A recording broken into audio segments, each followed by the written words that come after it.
Alrighty, fellas. Yo, what's up? Good morning. My name's Patrouski. Let me say hi to you really quick. There we go. What's up? Good morning. My name's Patrouski. Welcome to a PokeMMO stream recap, your daily source of tips, tricks, information, discussion, conversation, updates, news, anything happening in PokeMMO. We try to discuss it here. Be reasonable, be polite, be as nice as possible on an era of the internet that is not always that, but we do a decent job around here. I mess up sometimes, but we're gonna have some fun today. We're gonna cover catch events. First things first, we do have a catch event today in about 2.5 hours, I believe.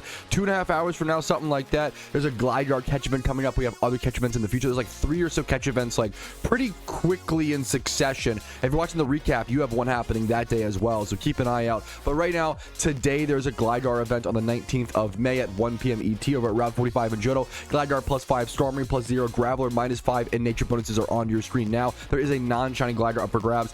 I'm going to try to win some free reward points on my Ironman today. That'll be a big purpose and goal for me. Next up is the Lilligant catch event, which is happening on the 20th of May when this stream recap is live, so keep an eye out. Thankfully, it's actually later in the day. I've started uploading the stream recaps a little bit earlier at 6 a.m. as opposed to 8 a.m. to hopefully get people a little bit more informed on catch events when they happen. So you have about 12 hours from this recap to see from when this catch event's happening. Over at Abundant Shrine in Unova, the Pokemon you'll be catching are going to be Petalil, Chimecho, Vulpix, Cottony. If you want to see all the details for these catch events, they're always over on the official PokeMMO forums under the official events tab. But all these species bonuses will factor in a fair bit. You probably do want to bring a Soak Pokemon for Petalil, but maybe you just want a Quick Ball or Nest Ball depending on the level of Pokemon. I think they're higher level here, so you probably don't want a Nest Ball. You're probably going to end up Quick Balling, but I have to run some calculations before the event myself. And there are nature bonuses +3 for Calm, +2 for Modest, -3 for Jolly. And there is a shiny Lilligant up for grabs. Really beautiful Pokemon, really beautiful shiny. Have a chance to win a free one within 1 hour of gameplay is pretty darn good, man.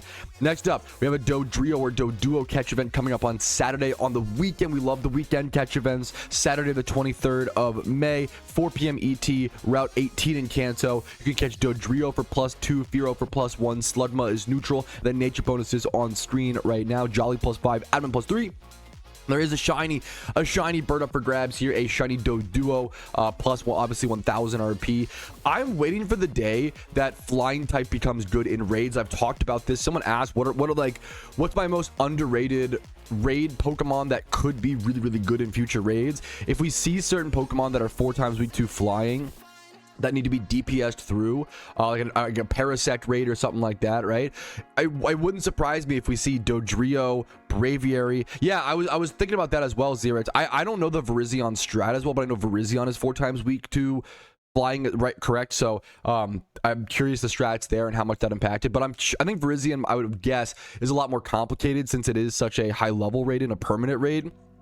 I'm curious to see a temporary raid where you want like flying attacks to DPS it down. I think it could be super, super interesting. And it could make things like Staraptor, Braviary, there's a bunch of like the Swellow, Dodrio. There's a bunch of fast flying attacking type Pokemon that could just do really well in that environment. They haven't been given a chance to shine. The coolest part about like new raids being released and new PVM content in PokeMMO is when it revitalizes the markets of other Pokemon. I've always talked about one of my favorite moments in PokeMMO was when Primeape became meta because people needed a Vital Spirit fighting type Pokemon to defeat Darkrai for the first time. Like, that was really, really cool. Anyways, moving on. I'm really glad this guy made a post, man. Thank you so much. Seriously, Ivory Fang, for taking the time to make this post. It is so easy to come back and counter this weird little thing and then not like tell people about it. But nerds like myself love to hear about this. Is a really cool story. I love to hear about stuff like this, okay? So this guy posts on the forums. I just recovered my 2013 account, and guess what? I never hatched my Togepi egg, and it's kind of scrambled is the way that he put it. I can't move it. I can move it in my PC, but I can't add it to my party or link it in global chat. Because this is one of the weirdest. He has an old egg from 2013, but he doesn't have incubators unlocked on his account. So it's this weird situation. Like, this was way before incubators, obviously. This is like 2013. This is like 3 or 4 different egg hatching updates back. Like, so back in 2013, the way you used to hatch this egg was actually steps. way back then. So you would put the egg in your inventory, you'd run back and forth, and you would hatch it via steps on like Bike Road and Kanto. That was the old school strat. And then they had, in my opinion, one of the worst updates in Pokemon history called the flag breeding system. I've done a video on that. I think it's called like the worst update in Pokemon history if you want to see the details and like the information. But the flag breeding system was like an update where you had to achieve certain things. You had to get like 4 out of 7 flags unlocked to hatch an egg, and it was all behind the scenes and very specific, and nobody knew about it, so people didn't know how to hatch their eggs anymore, and it was wicked confusing. The flags would be things like, oh, gain 10,000 XP, or walk 10,000 steps, or see 5 water type Pokemon. It was really weird. It was very, very, very weird. Flags were one of the most confusing, worst updates in my opinion to the game, but they were trying to revamp how you hatch eggs and not just have it be bikeable, because people were botting the biking back then. So this is an old school like 2013 problem to my understanding. But yeah, it's pretty crazy that he has this weird egg that is like so many patches back. Like, this is past time hatching, past steps hatching, you know, now we're up to incubators, past flags. This is like 3 or 4 different variations of egg hatching back, and it's really cool that he shared this and has all these 2013 Pokemon as well. And I like that Razzie came out and was like, hey man, just so you know, be careful, make sure to like confirm the values. I really like when players come out and like, you know, don't get yourself scammed, because sometimes there are vultures in trade chat. There are people, there's, you know, some bad apples in the Pokemon community who will try to snipe good valued things from newer players. So if you're a newer player, please talk to trusted veteran players. I know me and Epok both very much share opinions on this and are very adamant about this. Do not scam new players. Don't let them get scammed. If you're a veteran player, you know, it's not good. It's not good for the health of the game. It's going to hurt us in the long run. It's not moral, obviously, but just keeping the game happy and healthy is just better for everybody. There's no reason you can't be that desperate for Pokeyen where it's worth to scam a new player out of a thing. So I appreciate Razzie doing that, and Ivory, thank you for sharing this. Next up, it's our item market check of the day. I want to talk about the Amulet coin. Kind of a boring item in all regards. I'm going to be so real, but it's also an integral item to how money is made, or, you know, money making in PokeMMO.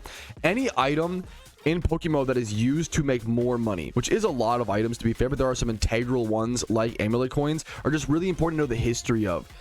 Amulet coins have been at a pretty stable price for most of my PokeMMO experience. They've been anywhere from like 15k as high as like 28k is the highest I've seen. So anywhere from like 15 to 28k is generally the Amulet coin price, but I would say 15 to 22k is more average, and then maybe 25k on the high end. The 28k was like super unique, right? But we can see now, unfortunately, the PokeMMO Hub only tracked Amulet coins for some reason back to about 2025, which is kind of, I don't know why. I don't know why. I wish it tracked back further. There are other items that it tracked back further, but you know what? It's better than nothing. I appreciate PokeMMO Hub a ton, man, you know?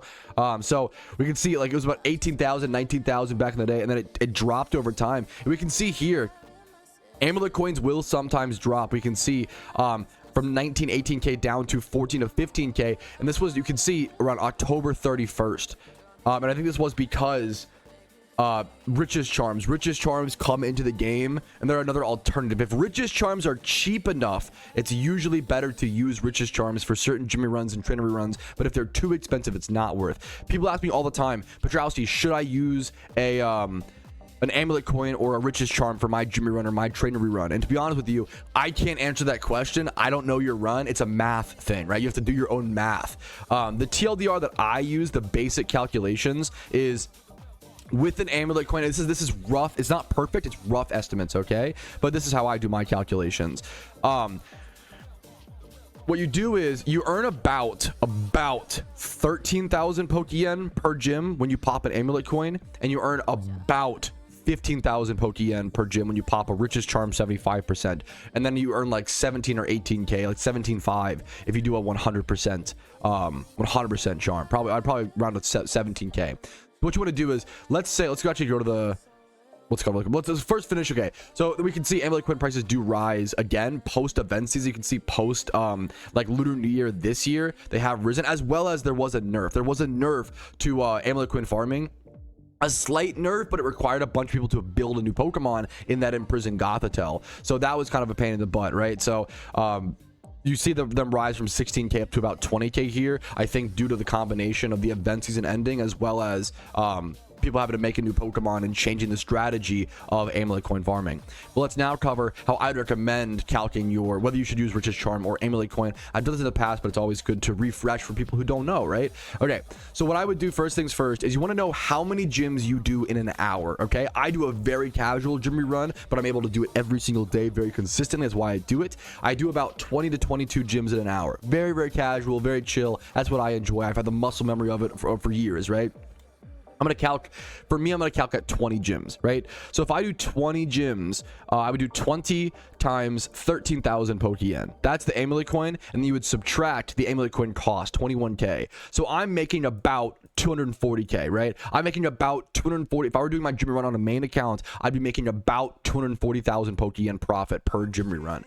Now, we can do the same thing with the Rich's Charms, but Rich's Charms are really expensive right now. I think for most people, it's just super not worth it, but you do want to do your own math to double check, right? So with Rich's Charms, you would do, I would do 20 gyms times 15k, right? That's 300k, but you do minus 75k, right? So me doing 20 gyms an hour, I would actually make less Pokeyen popping Rich's Charms, right? But you reach a point where if you're doing enough gyms an hour, you should be popping Rich's Charms. It just depends on your run. It depends on what, what efficiency you have, what team you're using, and all those things like that. So yeah, hopefully that helps people to some extent. And I think that is Achievement Showcase, of course. If you want to be featured in the Achievement Showcase, you can go ahead and head over to my Discord. There's a chat in my Discord called the Achievement Showcase. It's where we we showcase people's achievements. Who would have thought? We showcase people's achievements as well as give you guys some ideas and goals on what you should do today within PokeMMO. One of the most important questions is, what do I want to do today? What are my goals? What do I want to achieve today in PokeMMO? It's similar to Minecraft. What do I want to build today in Minecraft? I'm at endgame. I've beaten the Ender Dragon. Do I want to build a copper refinery? Do I want to build a farm to actually pragmatic, like a gunpowder farm? Do I want to build a giant cobblestone castle? You do you. PokeMMO is very much like a sandbox game, in my opinion. A sandbox game with progress at endgame. Let's go ahead and cover well, first things first, I guess we do have a good question. I thought it was really cool. I saw it over on Reddit. So shout out to the PokeMMO Reddit. I don't check the PokeMMO Reddit nearly enough, but there's a pretty cute community over there. I think the Reddit is much more new player friendly, much more than the forums, which is nice. And then I think there's just some really good questions being asked by average PokeMMO players that are really important, like things that we take for granted as Turbo Online veteran players, right? Like someone asked, this is a good question. What are these diamond lights and star symbols? Dude, imagine showing this screen to like a random casual Pokemon fan. This is so also the red glow. This is so confusing, right? The Wingull has 3 different sprites next to it. The Lapras is glowing red. Same with the Arbok. They have the little gem. So for those who don't know, the gold star next to the Wingull just means that it's shiny. The blue or like teal star symbol next to the Wingull means that it has a particle effect. It does not tell you which particle effect. You do need to actually go like check the Pokemon. So this Crocodile, for example, would have that teal star if I were looking at it on the GTL. And you can go check the particle effects over on this tab in game, and it will show you which particle effect it exactly has. Particle effects are kind of just like a vanity for your Pokemon. They're a little bit like they're almost like an entry song. They're an entry animation for your Pokemon is the best way to describe particle effects. Like a fun little extra vanity thing from events generally. And then you have the gem, the diamond symbol just means that Pokemon has hidden ability access. And if you keep it that species, it will keep the hidden ability access. But if you use it as a breeder and breed a different species, it won't transfer over. You can't like transfer. A good example is if you have a hidden ability access Ditto and then a non-hidden ability access Snivy, you cannot transfer hidden ability like that. You have to have the hidden ability access Snivy, which keeps that market healthy and keeps them in demand. So a great question from a new player that I'm sure a lot of people have, but maybe don't know how to ask it or where to approach that. There's a lot of hoopla on your screen sometimes in PokeMMO that can be overwhelming for new players. Okay, this is actually, I'm gonna pause. This is a great question from chat. Yopat, I'm burned out of the game since the last event. I feel like I can't enjoy it like beforehand. You ever get the same feeling? Dude, post-event burnout is extremely common. And yeah, I definitely feel I don't know if luckily I've never been fully burned out of PokeMMO. There have been times where maybe at the most I feel like 50% burned out is maybe the thing to say. And when I feel like that, I try to shake it up and do something else in game. You know, a big one is money making. You can make 300k, 400k, like really good Pokeyen per hour during the events usually. And also the game is so fast paced during events. Once the event ends, like an event is almost, it's like a party in game. And then when you leave a party IRL, you're kind of like, you mellow out, you calm down. Oh, you have work tomorrow morning, you know, things you can't, but it's also healthy because you can't stay elevated. You can't stay hyped forever. Hype does not last forever, and that's not healthy for it to try to last forever. It's a calm down. It's a calm down post events, and you have to kind of tank through that, or take a break from the game and come back. Do whatever's healthy for you, right? But I'm a big fan of like shaking things up. I mean, a big reason I started the Ironman account is because I wanted to shake things up and make the game feel fresh again in a new way, and it worked for me tremendously well. I think new accounts, new challenges, whatever, making content, streaming, there's tons of ways to make PokeMMO fresh and exciting. Do something you've never done before. Try PvP. If you think you don't like PvP, give it another shot. If you think you don't like shiny hunting, give it another shot. You know, you don't have to like it afterwards, but just give it a chance, right? Same way I don't like olives, right? But I try to eat olives, probably a handful of them every year, every 2 to 3 years, because I want to see if my taste buds have changed or if things have adjusted in my life as I acquire new experiences under my belt. Olives still are disgusting, but you know what? Maybe one day, I'm hopeful that maybe one day I'll enjoy them, okay? Great question. Very normal, very typical. It's just one of those things, like PokeMMO is an endurance game, and you want to just make little progress where you can and have fun, but it's also not every time in everybody's life.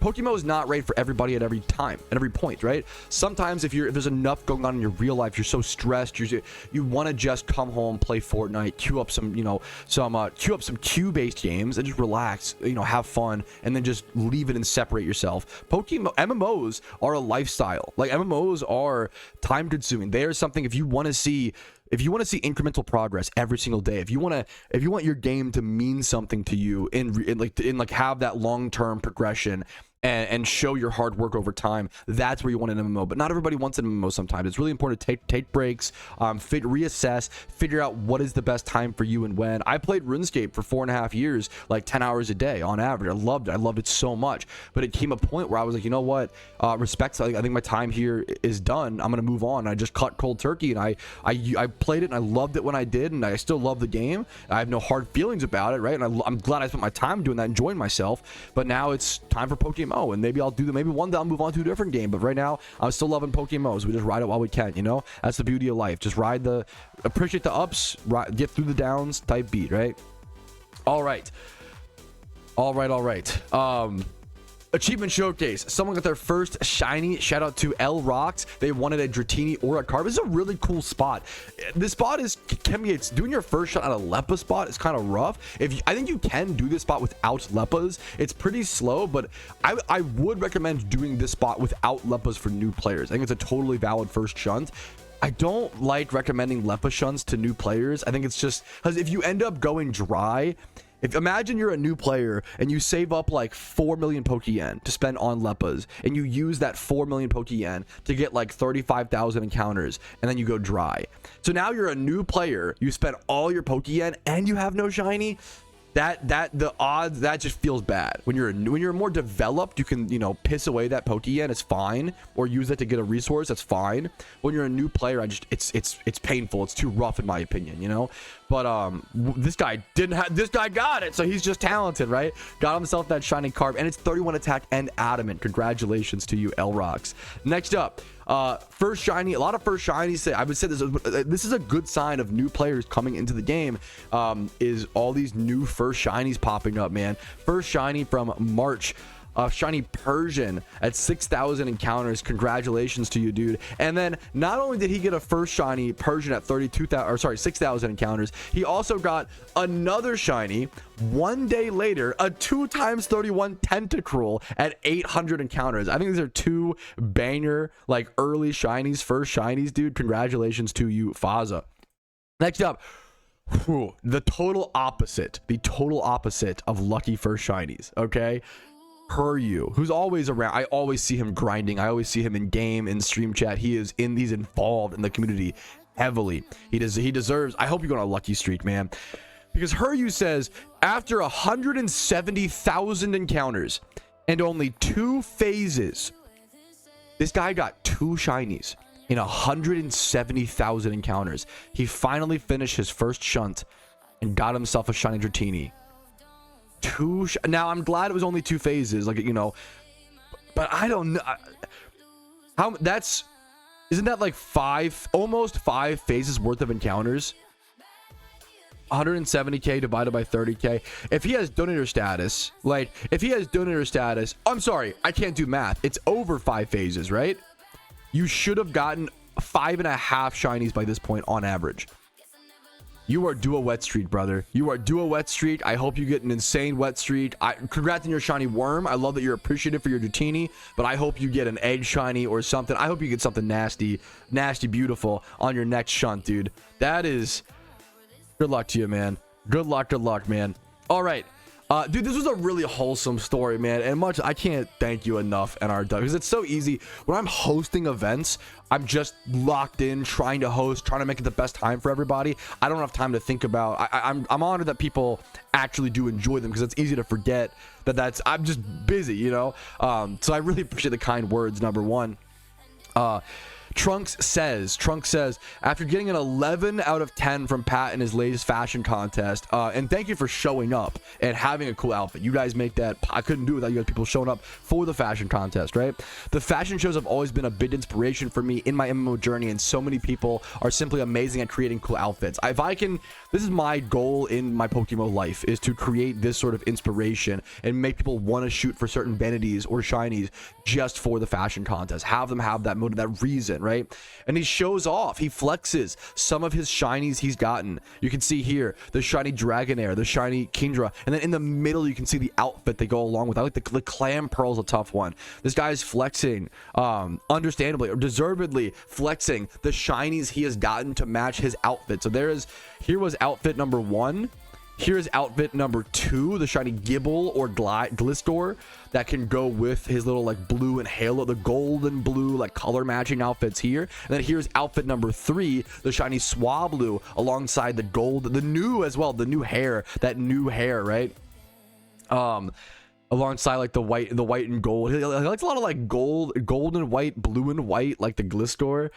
Really cool outfits, man, and I'm honored if my events could be a motivator for people in PokeMMO. That's the goal. I love this game, but I always say I don't think it has quite enough. It doesn't have quite enough motivations or quite enough reasons to flex or reasons to go for certain goals. You really have to appreciate the journey, not the destination, which is, I think, beautiful in a lot of ways. But I wish it was a little more. I wish there was a little more destination for the players who do prefer that type beat. And then finally, we have one more thing to cover, and this if this kind of player. How do I say this? If you showed this image to someone in like 2015, their brain would have exploded. This is unimaginable. This comes from Ball Saul, who said in his Discord post, I just finished my first 1 year on PokeMMO. It's safe to say I'm addicted to shiny hunting. I love the game. This guy got 34 shinies in his first year playing the game. 34 shinies in 1 year from account creation.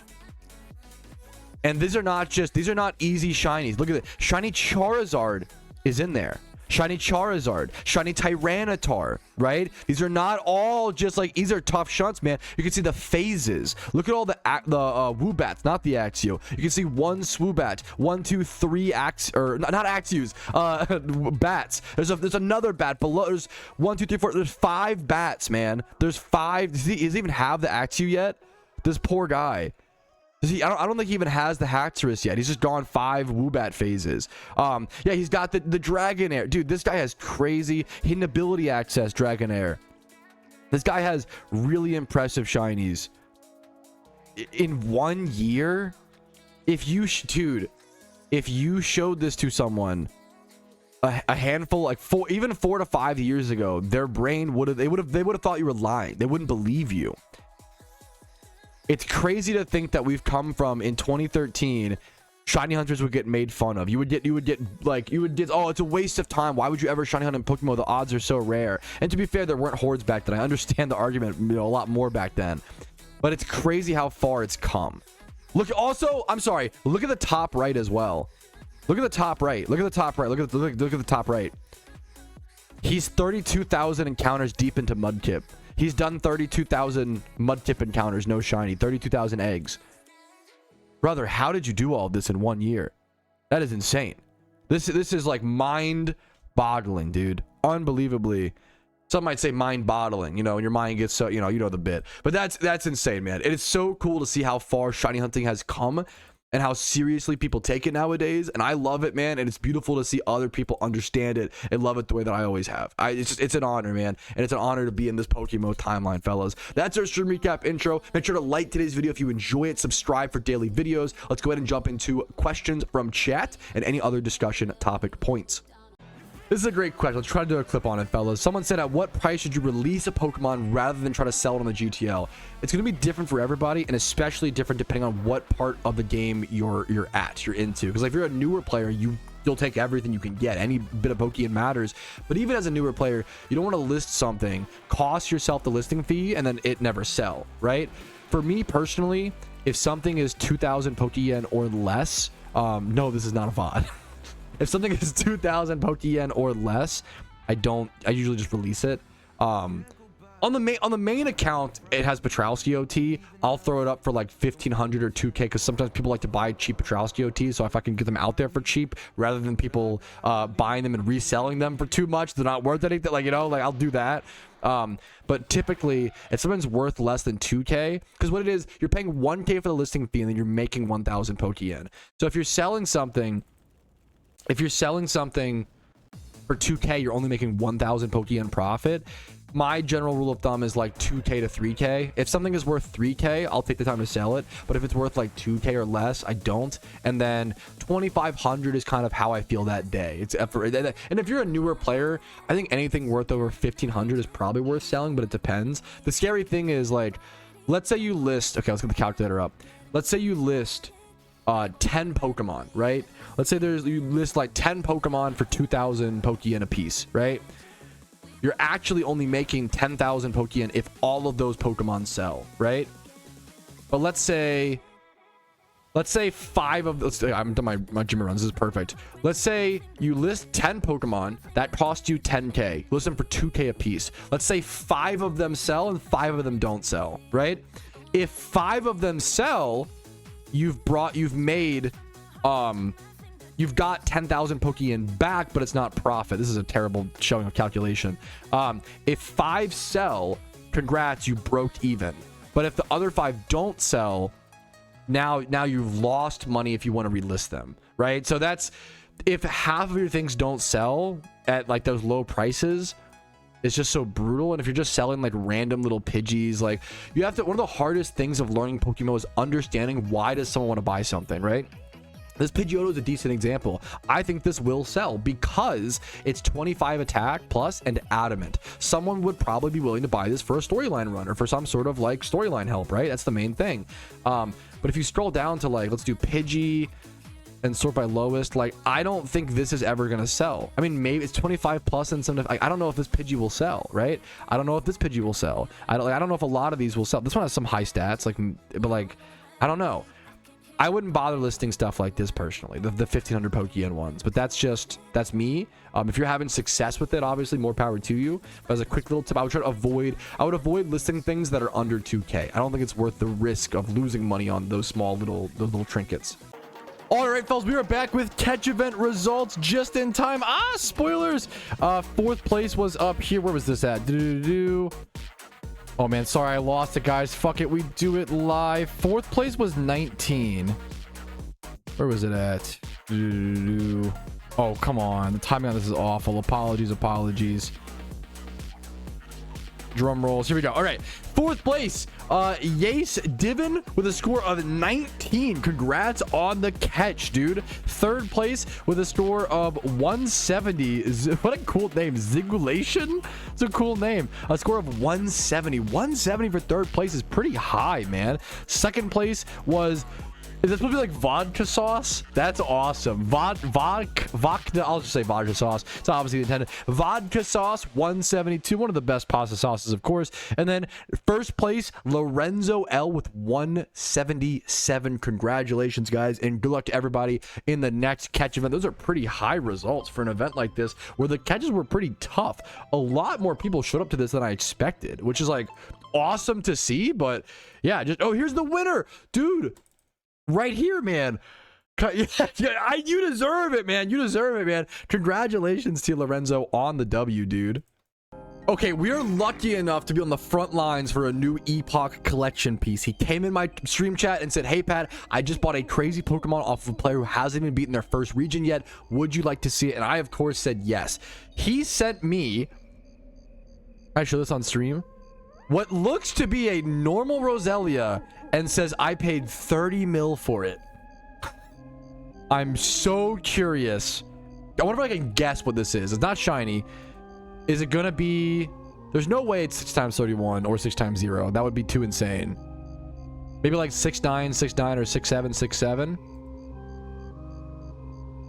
6'7". Wow. I mean, that'll... Dude, the fact that it's 1... Ooh, like over any other... Crazy things happen every fucking day in PokeMMO. That is insane. Caught on 519. A 1 IV overall Pokemon. A 1 IV Roselia. Wilted Rose.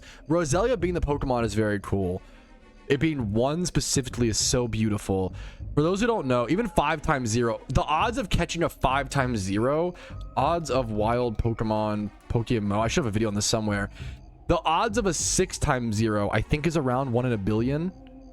Yeah, the odds of a 6 times 0 is 1 in a billion.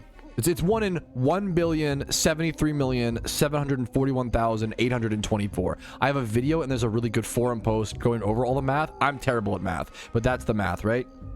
The odds of catching a 5 times 31 or a 5 times 0 Pokemon is 1 in 5,772,806, right? To catch a 5 times 0, then have... So that's already like a 1 in almost 6 million odds. And then to have the final stat be a 1... I don't even know how you begin to calculate. That's insane. That is very... It's extremely... I think 30 mil is a very fair price for something 1 in 6 million, you know? Like, that's... Also, what... That new player is going to be fucking bumping now. Like, that's... Dude, that's so crazy. That's really cool, man. What was the OT? Congrats, Epok. Bellic, pretty cool. Like, not a... That's a pretty cool OT. Nothing crazy, but, like, you know... Could be worse. That's really cool, man. Yeah, 30 mil as a new player. Like, good for that player for, like, really looking over things, checking things. Yeah, that's nuts. That's crazy, man. Congratulations to you, Epok. Alrighty, fellas. What was that? A 7-hour stream casually on a Tuesday. Not too shabby. Hope you guys enjoyed. Like the video if you did, dislike if not. Subscribe to the channel for daily Pokemon videos. I do upload every single day. Follow me on Twitch for streams like this. I'm trying to stream a lot this week since I'm actually going on vacation starting up here in like Thursday. So I want to earn that vacation and give you guys lots of streams, lots of content, lots of hours. Thank you, Jakes, for the sub, man, before I head out. So thank you guys so much. Thank you, Jakes. Have a good one, guys. I will see you tomorrow for more streams. But for now, peace, Reno. Yo, what's up? Outro Patrouski here, and I wanted to say thank you so much to everybody's name who is on this list. You really allow me to make the content that I do every single day, and I hope I can make it worth your guys' while and add to your PokeMMO journey. Thanks again so much for watching the entire video, and have a great day.